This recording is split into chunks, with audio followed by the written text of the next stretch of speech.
Salam sejahtera bagi kita semua, Shalom. Kita yang boleh beribadah di gedung gereja, tetapi juga sebagian besar boleh beribadah dari rumah masing-masing.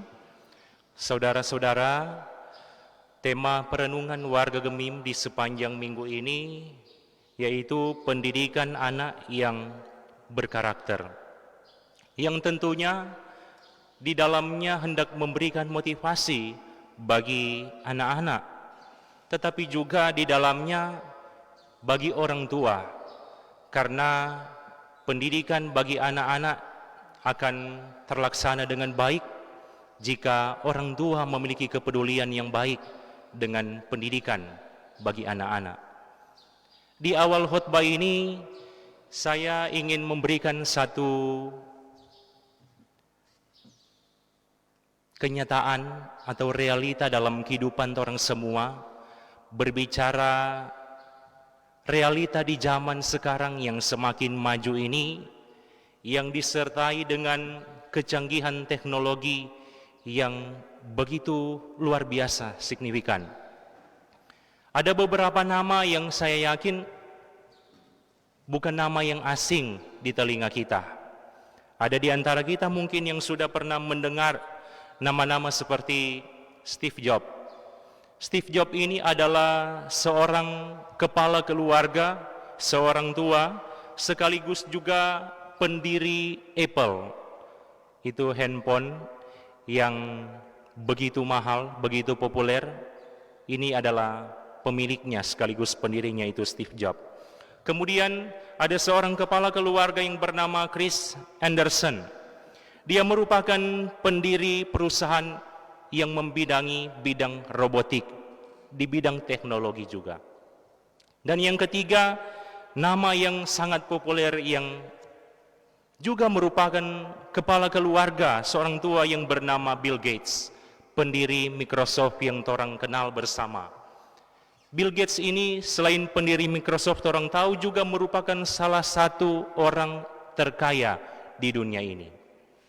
Ada satu kesamaan dari ketiga kepala keluarga ini, yaitu mereka memiliki satu prinsip mendidik anak, yaitu membatasi anak-anak mereka untuk menggunakan gadget atau handphone.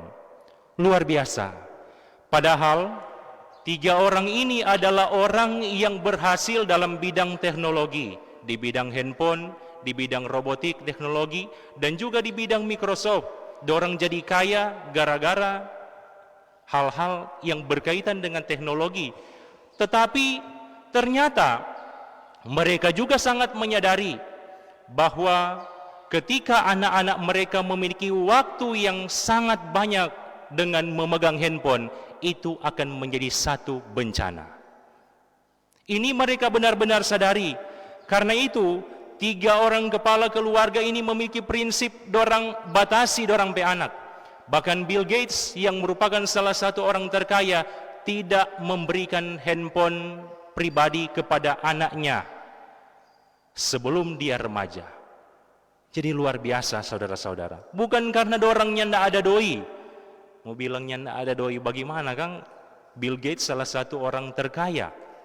Bukan karena dia tidak mampu membelikan handphone bagi anak-anak, tetapi dia sangat menyadari jika tidak dibatasi akan ada banyak hal yang akan dialami oleh anak-anak.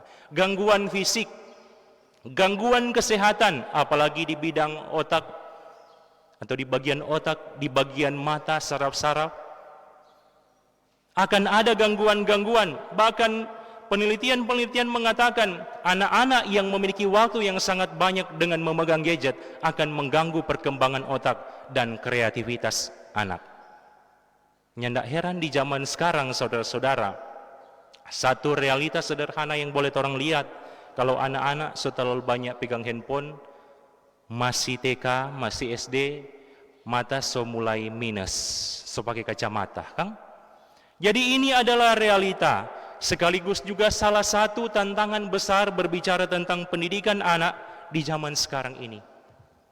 Saudara-saudara, perikop yang orang baca di hari ini atau juga di sepanjang minggu ini adalah petunjuk praktis, berbicara tentang hikmat.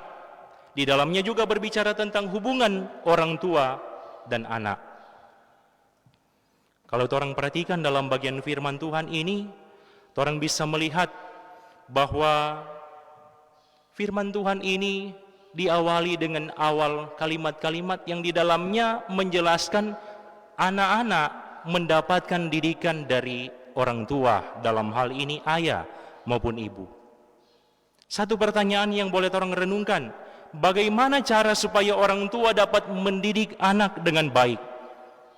Semua orang tua pasti memiliki teknik masing-masing untuk mendidik anak kita. Dalam ilmu pendidikan, banyak sekali teori-teori untuk mendidik anak, teori-teori yang begitu canggih.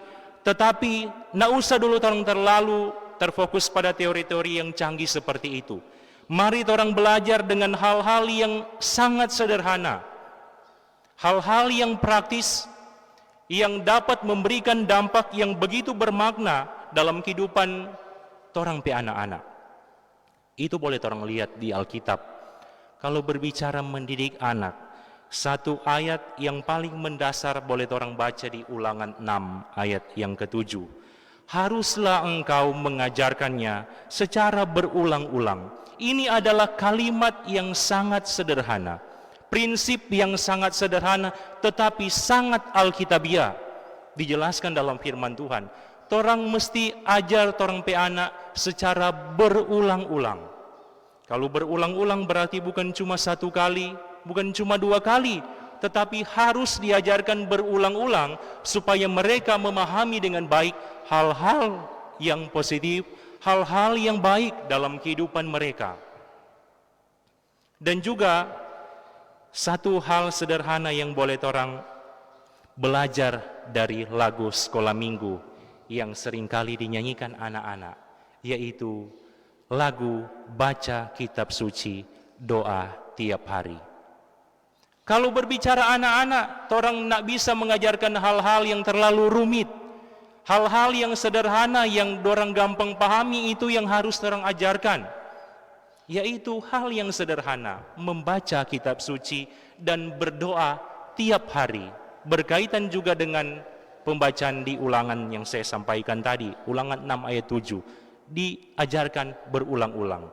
Kalau tiap hari orang kasih ajar baca kitab suci, tiap hari orang kasih ajar berdoa, Kang, kita yakin sebelum anak itu PAUD, dia semampu berdoa kalau orang tua kasih belajar tiap hari. Karena juga ada satu realita kalau berbicara pendidikan anak, bahkan orang semua manusia, ada sebutan golden age atau usia emas pertumbuhan manusia. Itu 0 sampai 5 tahun. Jadi 0 sampai 5 tahun adalah golden age bagi setiap manusia. Yang menjadi dasar orang itu mau jadi orang yang seperti apa, tergantung di usia 0 sampai 5 tahun. Ibarat dalam satu bangunan, itu menjadi pondasi bagi anak-anak. Kalau pondasi kuat, itu bangunan rumah akan kuat. Kalau pendidikan yang diberikan di usia 0 sampai 5 tahun baik, maka anak itu juga akan baik. Saudara-saudara, kalau dilakukan dengan baik, maka orang bisa melihat satu dampak yang luar biasa. Sebelum TK, sebelum PAUD, orang lihat sekarang banyak anak-anak yang so tahu babaca. Banyak anak-anak yang so tahu berhitung. Jangankan berhitung 1 sampai 10 dalam bahasa Indonesia, sampai bahasa Inggris, anak-anak yang belum PAUD so mampu baking. Toh? Orang mungkin pernah lihat Bapak Vicky dan Ibu Pendeta Wulan pernah posting dorong pe anak kecil belum PAUD, marso mampu berhitung dalam bahasa Inggris. Anak belum PAUD. Mengapa itu boleh terjadi?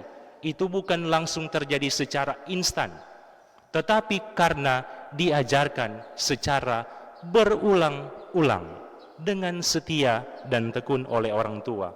Anak-anak seboleh membaca belum TK, anak-anak seboleh berhitung belum TK. Jadi firman Tuhan ini memberikan penjelasan, bahkan motivasi yang begitu luar biasa dalam kehidupan orang semua. Satu hal juga yang boleh orang renungkan dari firman Tuhan ini, ketika kita melihat perikop ini, kita bisa melihat manfaat dan dampak hikmat bagi orang pe anak-anak. Mari orang perhatikan dalam pasal 4 ayat 8, ketika anak-anak hidup berdasarkan hikmat akan membuat anak-anak menjadi terhormat. Itu di pasal 4 ayat 8. Kemudian yang kedua, ketika anak-anak hidup berdasarkan hikmat, anak-anak akan memiliki umur panjang. Pasal 4 ayat 10. Dan yang ketiga, ketika anak-anak hidup menurut hikmat, mereka akan berada di jalan yang lurus atau di jalan yang benar. Itu pasal 4 ayat 11. Intinya, ketika torang pe anak-anak hidup berdasarkan hikmat, maka torang pe anak-anak mampu membedakan mana yang baik dan mana yang tidak baik. Itu DP inti. Anak-anak dari kecil sudah pasti ajar, oh ini tuh mesti kita baking, papa dah bilang. Ini tuh nemboleh kita baking, mama dah larang. Kalau berbicara kehidupan anak-anak, saudara-saudara, sikap anak-anak, realita hidup anak-anak tidak terlepas dari dorang pe lingkungan hidup sehari-hari, termasuk di dalamnya kartun, kan? Orang yang so dewasa, so orang tua di saat ini, mungkin pernah Riki di zaman sebelum-sebelumnya, dan mungkin sampai masih ada sampai sekarang, itu kartun-kartun seperti Doraemon, kan? Kartun Doraemon itu memiliki makna yang sangat luar biasa. Orang jalia kalau Doraemon suka keluar sesuatu daripada DP kantong ajaib, dia boleh mau bantu DP teman yang nama apa kata? Nah, Nobita. Deng penatua masih hafal, toh? Ketika ada teman-temannya dalam kesusahan, Doraemon mau bantu DP teman-teman dengan berusaha mengeluarkan sesuatu dari kantong ajaib. DP makna positif, anak-anak diajarkan untuk saling membantu, untuk saling mengasihi. Jangan anak-anak kong suka lakukan sama dengan Tom and Jerry. Kalau Tom and Jerry, orang jalia toh selalu di televisi, hampir selalu baku bage, hampir selalu bakalae. Tom masih jauh, Jerry so pikir apa dia mau silaka Pak Jerry. Begitu juga sebaliknya, Jerry mau baking sesuatu yang nak bagus Pak Tom. Nah di zaman sekarang banyak anak-anak DP kelakuan sama neng Tom and Jerry, tetapi juga ada anak-anak yang DP kelakuan sama neng Doraemon, yang memiliki kasih dan kepedulian. Nah dari hal-hal sederhana yang dorang sukai tiap hari, orang juga bisa memberikan pengajaran bagi mereka. Nah sebagai orang tua, mari orang tunjukkan kasih sayang orang. Ketika orang yang dianugerahkan anak-anak dalam kehidupan keluarga, mari orang tunjukkan orang kasih dan kepedulian bagi mereka, supaya orang tetap berpegang pada didikan, supaya mereka hidup berdasarkan hikmat, sebagaimana yang orang baca dalam firman Tuhan, Amsal pasal 4 ini. Karena itu saudara-saudara, dalam bagian firman Tuhan ini hendak memberikan motivasi bagi orang semua, baik sebagai orang tua, sebagai anak-anak. Firman Tuhan ini memberikan semangat bagi orang semua. Sebagaimana yang saya katakan tadi, ada realita-realita yang orang lihat di zaman sekarang berbicara kehidupan anak-anak. Luar biasa, ada anak-anak. Ada anak-anak yang sebelum PAUD, sebelum TK, dorang pe intelektual luar biasa. Dorang pe spiritual luar biasa, so tahu berdoa, so tahu membaca Alkitab. Padahal belum TK. Itu karena pengajaran dari orang tua. Tapi jujur juga saya mau katakan, realita di zaman sekarang, ada orang tua yang tidak memiliki kepedulian pada orang pe anak-anak. Jangankan anak-anak SD, sekarang di sekitar kita ada yang so SMP, ada yang so SMA, mar babaca masih tatik-tatik.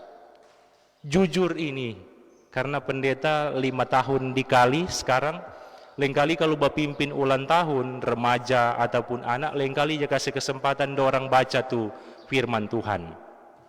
Ada yang so SMP, so SMA mau baca masih rupa anak SD. Nah, ini tantangan bagi orang semua, orang tua. Mari orang meluangkan waktu untuk mendidik anak-anak kita. Kalau dia so SMA kasih angkong belum lancar baca, bagaimana dia mampu mau bersaing di zaman yang semakin maju ini, di zaman yang semakin kompetitif ini. Sekali lagi ini motivasi bagi orang semua. Tapi juga saya mau katakan, ada orang tua di Gemi Moria Kali yang memiliki kasih yang begitu luar biasa, kepedulian, pengorbanan yang begitu luar biasa. Orang lihat kalau dalam segi ekonomi mungkin itu bapak sana dorang pe penghasilan berkecukupan. Marti apa dorang mampu mau baking dong pe anak sampai sarjana. Ada yang seperti itu karena orang tua betul-betul memiliki kasih, tetapi juga mau berkorban untuk masa depan anak. Orang ambil patokan, kalau orang yang bekerja atau berprofesi petani, cuma orang tua, cuma di sebelah papa yang bekerja, mama ibu rumah tangga, kong mampu mau baking anak sampai sarjana, apalagi kalau lain-lain, Kang? Jadi di sini tinggal bagaimana orang tua untuk menunjukkan kasih, tetapi juga mau berkorban untuk anak-anak kita. Saudara-saudara, jujur juga saya mau katakan, di zaman sekarang, jangankan ijazah SMA, sekarang orang-orang yang ijazah S1 banyak yang susah cari kerja. Jangankan ijazah SMA, dengan ijazah sarjana atau S1 susah mau cari kerja sekarang. Karena itu tantangan bagi orang sebagai anak-anak tetapi juga orang tua, mari orang mempersiapkan masa depan yang baik bagi orang pe anak-anak. Sejak kecil orang didik dengan baik.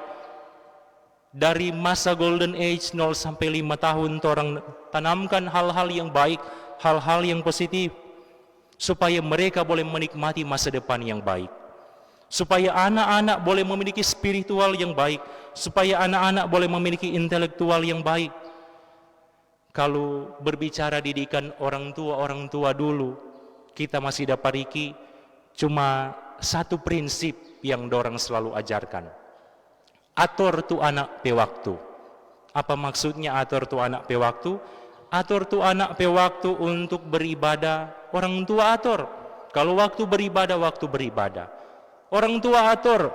Kalau dorang pe waktu belajar atau waktu sekolah, mesti belajar atau mesti pi sekolah.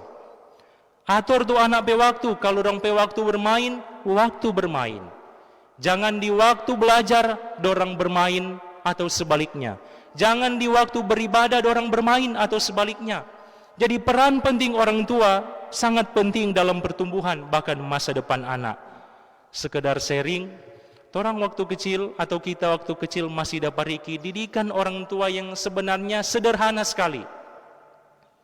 Didikan itu yaitu kalau nyandak mau pi sekolah, jangan berani bermain keluar rumah. Itu didikan sederhana sekali, saudara-saudara. Nyandak tinggi-tinggi. Kalau nyandak pi sekolah, jangan berani keluar rumah. No dulu tuh orang mau keluar rumah kan suka sekali mau bermain. Jadi itu aturan yang sudah ditetapkan. Jadi termotivasi, aduh kalau nyak mau pi sekolah DP hukuman begini. Begitu juga kalau nyak mau pergi di sekolah minggu atau Rabu Gembira. Ada hukuman-hukuman yang diberikan orang tua. Dan di zaman sekarang ada juga orang tua yang masih berprinsip seperti itu. Tapi ada juga orang tua yang bilang, "Dek, barinte-rinte kok ini, besok jo adek di sekolah." Atau "Dek, barinte-rinte ini, nanti minggu depan jo adek pergi di sekolah minggu." Hal-hal itu ketika dibiasakan bagi anak-anak sampai besar dorang mau berpikir seperti itu. Nah, saudara-saudara yang dikasihi Tuhan, satu realita juga yang memiriskan di zaman sekarang, banyak orang tua yang terlalu manja DP anak. Kalau di zaman penatua Lawrence waktu kecil, penatua Alex waktu kecil, Syama Steli waktu kecil, Kang, kita yakin tuh didikan orang tua begitu tegas. Mungkin sedangkan mau mandi, mesti mau batimbah, Kang. Mesti mau berusaha dulu cari air, baru mau mandi, siapkan air baru mau mandi. Itu hal-hal sederhana tetapi memberikan dampak yang luar biasa bagi masa depan. Kalau di zaman sekarang, seperti yang kita katakan di awal khotbah tadi, tantangan berbicara gadget atau teknologi, orang tua semua serba bujuk anak pakai HP. Mau suruh belajar, orang tua bujuk dengan HP, belajar kuat nanti mama kasih pakai HP. Mau suruh makan, buju pakai HP sekarang, lebih canggih. Sekarang banyak anak-anak sementara makan bauni atau pegang HP, kurang buju dengan HP baru mau makan. Karena kata mama dan papa selesai biasa. Oh karena itu dia so tahu kita pakai HP jo, sementara bauni makan. Jadi pagi, siang, sore, malam hampir selalu anak-anak sekarang dengan HP. Jangankan belajar, banyak orang tua yang kita lihat, sedangkan anak di tanpa ibadah, bukan mau bilang duduk manis nih.